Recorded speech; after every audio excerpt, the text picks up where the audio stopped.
ನಮಸ್ಕಾರ ಸ್ನೇಹಿತರೆ, ಶುಭೋದಯ. ನಾನು ಚೆನ್ನಾಗಿದ್ದೀನಿ, ನೀವು ಚೆನ್ನಾಗಿದ್ದೀರಿ ಅಂತ ಭಾವಿಸಿದ್ದೀನಿ. ಇಲ್ಲಿ ನೋಡ್ರಿ, ನಾನು ಸಜ್ಜಿಗೆ ಹೋಳಿಗೆ ಮಾಡೋದನ್ನು ಹೇಳ್ಕೊಡ್ತೀನಿ. ಸಜ್ಜಕದ ಹೋಳಿಗೆ, ನಮ್ಮ ಕಡೆ ಸಜ್ಜಕದ ಹೋಳಿಗೆ ಅಂತೀವಿ. ನೋಡ್ರಿ, 1 ಗ್ಲಾಸು ರವೆ ತೊಗೊಂಡಿದ್ದೀನಿ, 1 ಬೌಲು. ಅದೇ ಪ್ರಮಾಣದೊಳಗನ 1/2 ಬೆಲ್ಲ ತೊಗೊಂಡಿದ್ದೀನಿ.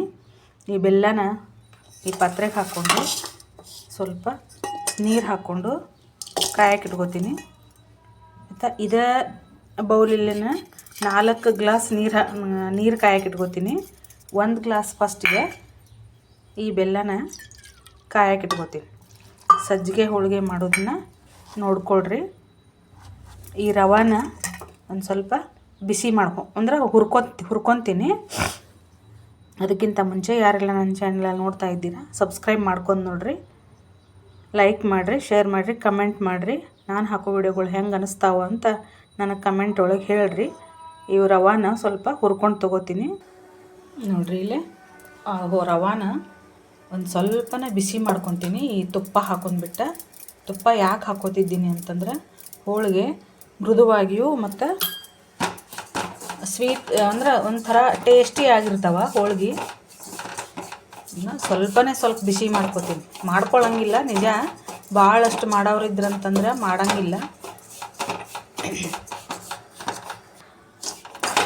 ಒಂದು 5 ನಿಮಿಷ ಹುರ್ಕೊಂಡ್ಬಿಡ್ಬೇಕು ಇವನ್ನ ಪೂರ್ತಿ. ಏನು ಉಪ್ಪಿಟ್ಟು ಮತ್ತು ಬೇರೆ ಪದಾರ್ಥ ಮಾಡ್ಕೊಳಕ್ಕೆ, ಉಂಡೆ ಮಾಡೋಕೆ ಏನು ಹುರ್ಕೋತಾರಲ್ಲ ಆ ಥರ ಏನು ಹುರ್ಕೋಬಾರ್ದು. ಒಂದು 2-3 ನಿಮಿಷದಿಂದ 5 ನಿಮಿಷದ ತನಕ ಹುರ್ಕೊಂಡ್ಬಿಡ್ಬೇಕು. ಈಗ ತೆಗೆದುಬಿಡ್ತೀನಿ. ಬೆಲ್ಲದ ನೀರನ್ನು ಸೋಸ್ಕೊಂಡು ಬಿಡ್ತೀನಿ ಈ ಪಾತ್ರೆಗೆ. ನೋಡಿರಿ, ಈ ಕಡೆ ಬೆಲ್ಲದ ನೀರನ್ನು ಕಾಯಕ್ಕೆ ಇಟ್ಕೊಂಡಿದ್ದೆ. ಈಗ ಸೋಸ್ಕೊಂಡ್ಬಿಟ್ಟೆ.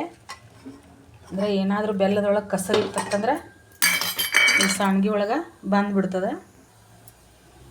ಇದಕ್ಕೆ ನಾನು ಇನ್ನು 2 ಗ್ಲಾಸ್ ನೀರು ಹಾಕ್ಕೊತೀನಿ. ನೋಡಿರಿ, ನೀರು ಕುದೀತಾ ಇದೆ. ಇದಕ್ಕೆ ಸ್ವಲ್ಪ ಶುಂಠಿ ಪುಡಿ, ಏಲಕ್ಕಿ ಪುಡಿ ಹಾಕ್ಕೊಂಡ್ಬಿಟ್ಟೆ. ನಾನು ಈ ರವಾನ ಹಾಕ್ಕೊಂಡು ಕಲಿಸ್ಕೊಂಡ್ಬಿಡ್ತೀನಿ. ಮೊದಲು ಸಜ್ಜಿಗೆನ ರೆಡಿ ಮಾಡ್ಕೊತೀನಿ. ನೋಡಿರಿ, ಇದು ಈಗ ಕುದೀತಾ ಇದೆ. ಇದು ಕುದ್ದು ನೀರೆಲ್ಲ ಕಡಿಮೆ ಆಗಬೇಕು. ಅದೇನಾದರೂ ಒಂದು ಸ್ವಲ್ಪ ಬೆಲ್ಲ ಜಾಸ್ತಿ ಆಗಿ, ನೀರು ಜಾಸ್ತಿ ಆಗಿ, ಸ್ವಲ್ಪ ಅಳಸು ಏನರ ಆಗಿತ್ತಪ್ಪ ಅಂತಂದ್ರೆ ಇದ್ರೊಳಗೆ ಸ್ವಲ್ಪ ಹುರ್ಗಡ್ಲೆ ಪೌಡ್ರನ್ನ ಹಾಕೊಂಡ್ಬಿಡ್ಬೇಕು. ಪುಟಾಣಿ ಹಿಟ್ಟನ್ನು, ಹುರ್ಗಡ್ಲೆ ಹಿಟ್ಟನ್ನು ಹಾಕೊಂಡ್ಬಿಡ್ಬೇಕು. ತಾನ ಮೇಕಪ್ ಆಗ್ತೈತೆ. ನೋಡಿರಿ, ಇದು ನೀರೆಲ್ಲ ಕಡಿಮೆಯಾಗಿ ಅರಳ್ಕೊಂಡ್ಬಿಡಕತ್ತೀಗ. ಇದಕ್ಕೆ ಮೇಲೆ ಇನ್ನೊಂದು ಅರ್ಧ ಚಮಚದಷ್ಟು ತುಪ್ಪ ಹಾಕ್ಕೊಂಡು ತಿರುವಾಡಿ ಮುಚ್ಚಿಬಿಡ್ತೀನಿ. ನೋಡಿರಿ, ಎಷ್ಟು ಶೈನಿಂಗ ಮತ್ತು ಕಲರು ಚಂದ ಬಂತು. ಬೆಲ್ಲದೊಳಗೆ ಸಕ್ಕರೆ ಪ್ರಮಾಣ ಜಾಸ್ತಿ ಇದ್ದರೆ ಹಿಂಗೆ ಸ್ವಲ್ಪ ಕಡಿಮೆ ಕಲರ್ ಬರ್ತದೆ. ಇದು ಸಕ್ಕರೆ ಪ್ರಮಾಣ ಜಾಸ್ತಿ ಇರ್ತದೆ ರೀ ಬೆಲ್ಲದೊಳಗೆ.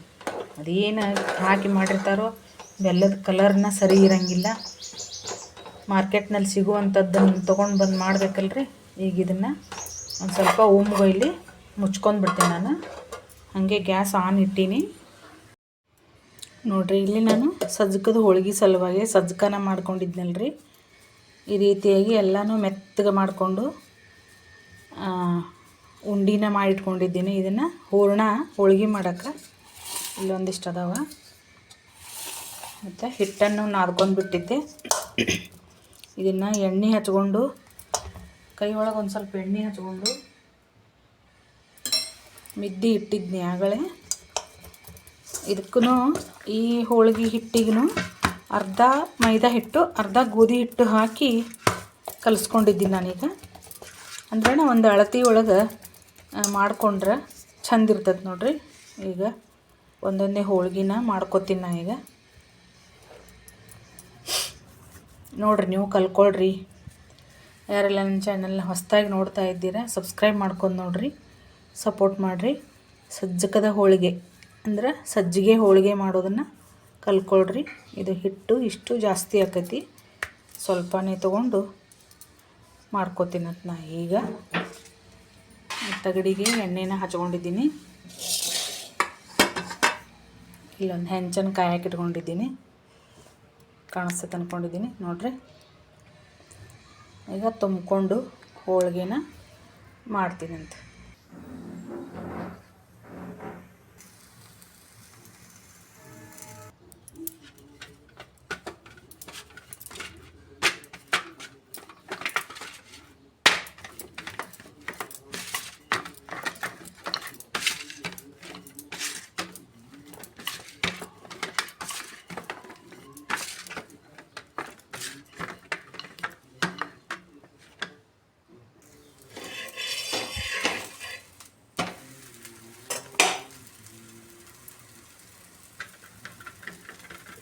ನೋಡಿರಿ ಸಜ್ಜಕದ ಹೋಳಿಗೆ ಎಷ್ಟು ಈಸಿಯಾಗಿ ಬರ್ತಾವೆ ನೋಡಿರಿ.